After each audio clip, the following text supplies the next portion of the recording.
जब घर पर आए तो मेरे माता जी बगल में शंकर जी का मंदिर था, पूजा करने के लिए हमेशा जाएंगे, तो मैं भी पीछे पीछे चला जाऊंगा।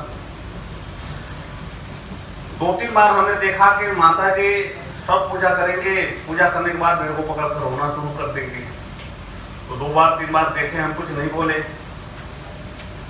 एक दिन मैंने टोक दिया, हमने कहा कि मम्मी ये बताओ, मेरे कान खराब हुआ है, आंख खराब हुआ है, इसमें मेरा क्या दोष है?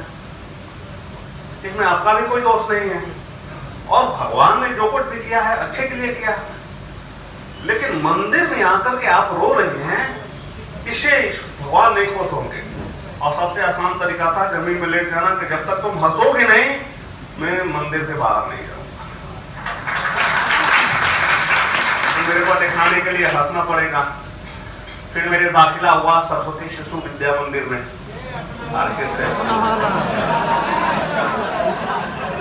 स्कूल में दाखिला हुआ तो टीचर पढ़ाएगा तो आधा समझ में आएगा, आधा समझ में नहीं आएगा।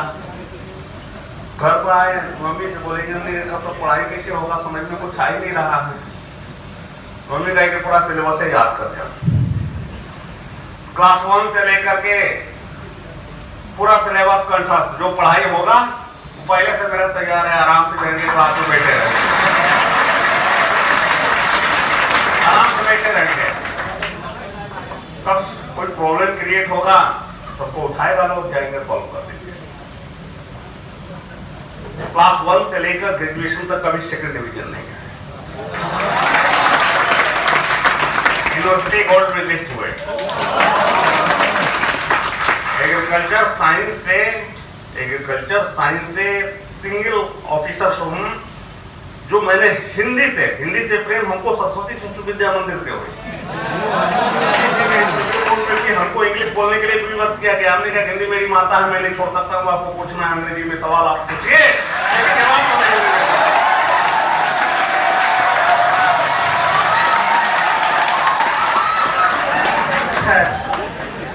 तो इन सारे चीजों से क्या समझ में आ रहा है? शरीर है, शरीर के अंदर मन है, मन के अंदर आत्मा है, आत्मा के अंदर परमात्मा है। सारे सिस्टम है। शरीर को क्या चाहिए? शरीर को भोजन चाहिए, शरीर को आराम चाहिए, शरीर विलास होता है।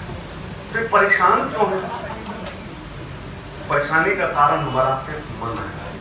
मन के 6 चुंबक हैं, काम, क्रोध, लोभ, मोह, ईर्ष्या और द्वेष। 6 चुंबक क्या होता है? जैसे मान लीजिए कि आपके दोस्त ने प्रशंसा आपको किया तो खुश हो गए, तो प्रशंसा करने से हमारा स्वार्थ सिद्धि हो रहा, तो आप खुश हो रहे हैं। वही आलोचना किया तो क्रोध में आ गए, उसको ऐसा करना चाहिए। तो ये जो 6 है, क्योंकि ये चेतन मन का भाग है, क्योंकि मन है, मन के 2 भाग है, एक चेतन मन है, एक अवचेतन मन है। तो जो चेतन रूप से जो सोचेंगे, अवचेतन मन वो ला करके आपको दे देगा। ठीक है, सिविल सर्विस की तैयारी करने वाले अक्सर स्टूडेंट क्या करते हैं? पढ़ने के लिए तो बहुत कुछ पढ़ जाते हैं, नॉलेज उनके पास बहुत कुछ रहता है, लेकिन पढ़ने से ज्यादा जरूरी है कि हमको क्या नहीं पढ़ना है, क्या नहीं पढ़ना है। जब मैं यहाँ आया था तो पूरी डिस्कवरी से पहले जो है मैंने डिस्ट्रिक्ट IAS अकेडमी और भी कई IAS अकेडमी था, सब लोग कथा कहानी कह करके केवल हंसाने का काम करेगा। तो सिविल सर्विस में हमको अप्रोच की जरूरत होती है। अप्रोच है, नॉलेज की जरूरत नहीं है, अप्रोच की जरूरत है। प्रशासनिक अप्रोच चाहिए।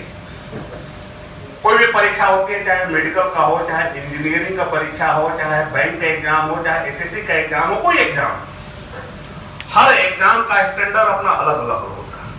जैसे मान लीजिए आपके साथ लंबे समय तक हमसे दोस्ती निभाना है, आपको क्या अच्छा लगता है, क्या बुरा लगता है, वो चीज हम जानेंगे, तो आपके साथ दोस्ती हमारा मजबूती से लंबा समय तक करेगा।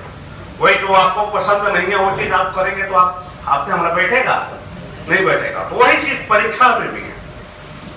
परीक्षा में भी कि जो क्या वो चाह रहा है परीक्षा, तो मेरे हिसाब से सिविल सर्विस का एग्जाम 2 गुणों की परीक्षा लेता है। एक अंतःदर्शी और